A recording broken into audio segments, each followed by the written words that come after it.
லிஸ்ட்ல தேர்டா இருக்க அமைச்சர் மரியா வில்சன் அவர்கள். TV case current financial minister of Tamil Nadu.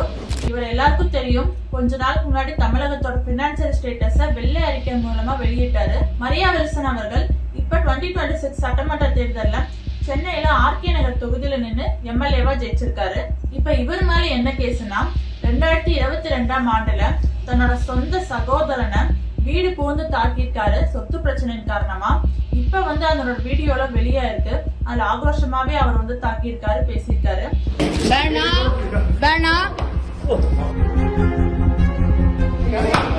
அந்த கேஸோட குற்றப்பத்திரிகையை வாங்கணும்னு புதுவை நீதிமன்றத்துல ஒரு சம்மன் அனுப்பிச்சாங்க மரியா வில்சனுக்கு. பட் இதுவரைக்கும் அவர் அந்த கோர்ட்ல ஆஜராகவே இல்ல, குற்றப்பத்திரிகையும் வாங்கல. காரணம், தமிழகத்துல பட்ஜெட் தயாரிப்பு வேலைகள்லாம் போயிட்டு இருக்கு.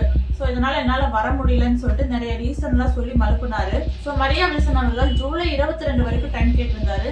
புதுச்சேரி குற்றவியல் நீதிமன்றத்துல நீதிபதி என்ன சொல்லியிருக்காருன்னா, ஜூலை 22 ரொம்ப கால தாமதம் ஆயிடும், அவ்வளவு நாள் நாங்க வெயிட் பண்ண முடியாது, ஜூலை 10ஆம் தேதி கண்டிப்பா ஆஜராகணும்னு உத்தரவு போட்டாரு. இதுக்கு நடுவுல மரியா வில்சன் அவர்கள் தன்னோட சகோதரன் மரியா க்ளோ கிட்ட கேஸ வாபஸ் வாங்க சொல்லி கம்பல் பண்ணிருக்காரு. ஆனா மரியா க்ளோ, நான் கேஸ வாபஸ் வாங்க மாட்டேன், கண்டிப்பா நடத்தியே தீர்வுன்னு சொல்லியிருக்காரு. இது எப்படி அவர் சமரசம் பேச போறாரு, அவர் ஜூலை 10ஆம் தேதி ஆஜராக போறாரான்னு பாக்கலாம்.